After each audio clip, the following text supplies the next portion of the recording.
In today's video, we'll understand what is inventory valuation. It is the process of assigning a monetary value to the items in a company's inventory. It affects the cost of goods sold, which is referred to as COGS, the net income, and the value of inventory, which is reported on the balance sheet. Now, there are various methods to calculate the inventory values. Now, most commonly used methods are FIFO, LIFO, and weighted average. FIFO, as the name suggests, first in, first out. It assumes that the oldest inventory is sold first. Now, what are the benefits for the same? It results in higher net income during the inflation as it consists of lower cost of goods sold. The drawbacks of the same is that we need to pay higher taxes during the inflation. Whereas in the LIFO, it is completely opposite, the last in and first out. It assumes that the newest inventory is sold first. Benefits: it results in lower taxes during the inflation because it results in higher cost of goods sold. Whereas the drawbacks is that it is used to understate the inventory value on the balance sheet, which may not give us the true and fair picture. Weighted average cost: it assigns the average cost to each item in inventory. It is calculated by total cost of inventory divided by total units available. That means average cost per unit is total cost of the inventory divided by the total units. So it basically, as the name suggests, it is the average. The benefits is that it smooths out the price fluctuations and it can be less accurate during the high price volatility stages. So this is the drawback for the same. Now let us understand this better with the help of an example. Before going to the example, how we will choose the method. So it depends upon our tax strategy, upon our reporting standards and industry norms, as well as inventory turnover rate and price volatility. In the given table, it is the inventory data. So like the beginning inventory was of 100 units, which has a unit cost of 100 and the total cost of 1000. Where again we have purchased 200 units at the rate of 12, so the total cost is 2400. Again, purchases and sales accordingly. We have to calculate the cost of goods sold and inventory value, assuming that there are 250 closing units. If we assume doing that with the help of a FIFO method, which means first in, first out, the units sell the oldest unit inventory first. So the cost of goods sold will be, we have sold 250 units and it means first in, first out. So that means this 100 units will be sold from here. So like from 250, 100 will be of the value of 10 and rest remaining 50 will 150 will be taken from this 200.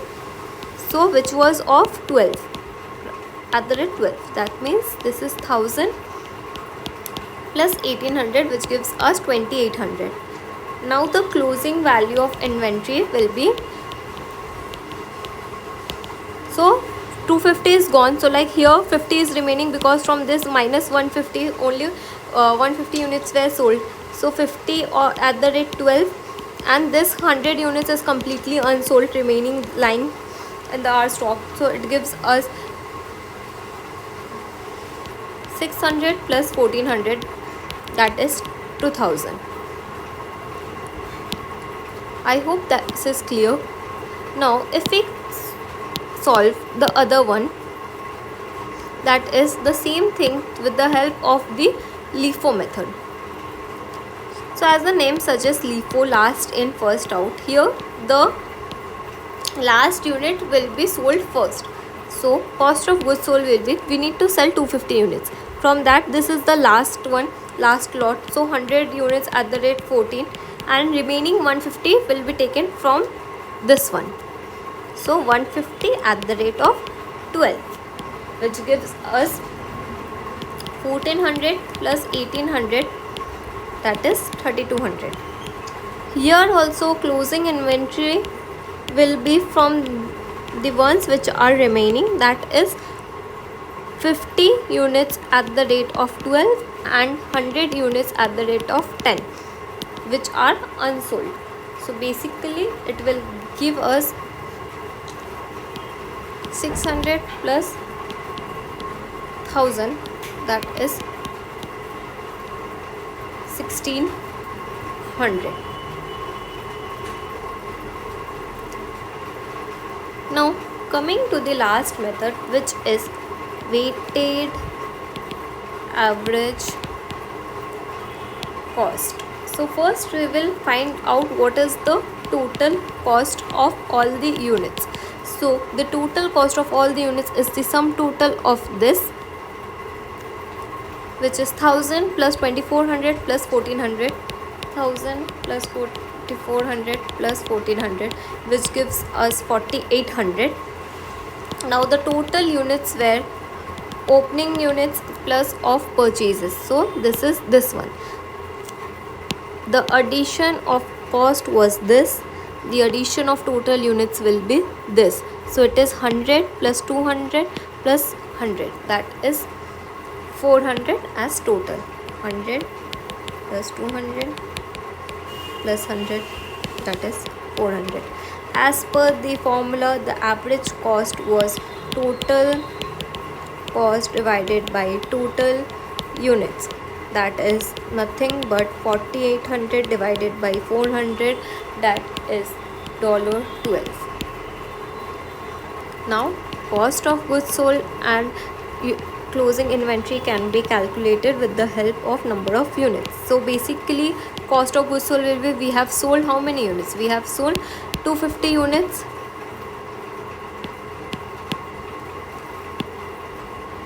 So it will be 250 at the rate of $12, which will give us 3000.